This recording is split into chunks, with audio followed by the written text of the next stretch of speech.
एक सरसब्ज जंगल में एक नन्ही चिड़िया रहती थी। वो बहुत मासूम और मेहनती थी। हर रोज वो दाना चुगने निकलती, दरख्तों की डाल पर बैठकर चहचहाती और अपनी जिंदगी खुशी से गुजारती।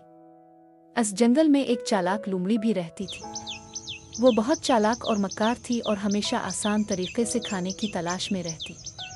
एक दिन लोमड़ी ने चिड़िया को देखा और सोचा, ये तो रोज दाना चुग कर मोटी ताज़ा हो रही है, क्यों ना मैं इसे चालाकी से काबू कर लूं। लोमड़ी चिड़िया के पास गई और मीठे बोल बोलने लगी, प्यारे दोस्त, तुम कितनी खूबसूरत हो, तुम्हारी आवाज़ भी कितनी सुरीली है।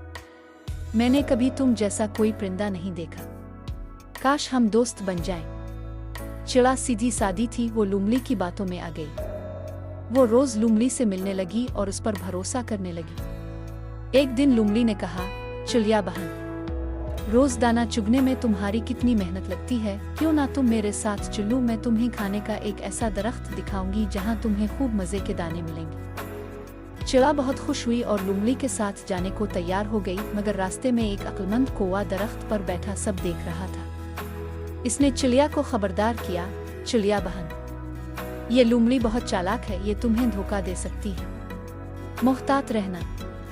चिड़ा को कौवे की बात सुनकर शक हुआ। इसने सोचा कि वाकई लोमड़ी के इरादे ठीक नहीं लग रहे। इसने चालाकी दिखाई और कहा, लोमड़ी बहन, पहले तुम मुझे वो दरख्त दिखा दो, मैं ऊपर से देखकर फैसला करूंगी। लोमड़ी मजबूर हो गई और चिड़िया को एक सुनसान जगह ले गई जहां कोई दरख्त नहीं था, सिर्फ इसके पंजों के निशान थे। चिड़िया समझ गई कि लोमड़ी का इरादा अच्छा नहीं। वो फौरन उड़ गई और अपने घोंसले में वापस आ गई।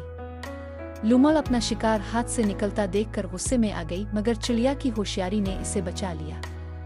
इस दिन के बाद चिड़िया ने हमेशा एहतियात बरतना सीख लिया और कभी भी लोमड़ी की चिकनी चुपड़ी बातों में न आई। इस कहानी से हमें सीखने को मिलता है कि चालाक लोगों की मीठी बातों पर फौरन भरोसा नहीं करना चाहिए और हमेशा अक्लमंदी से काम लेना चाहिए।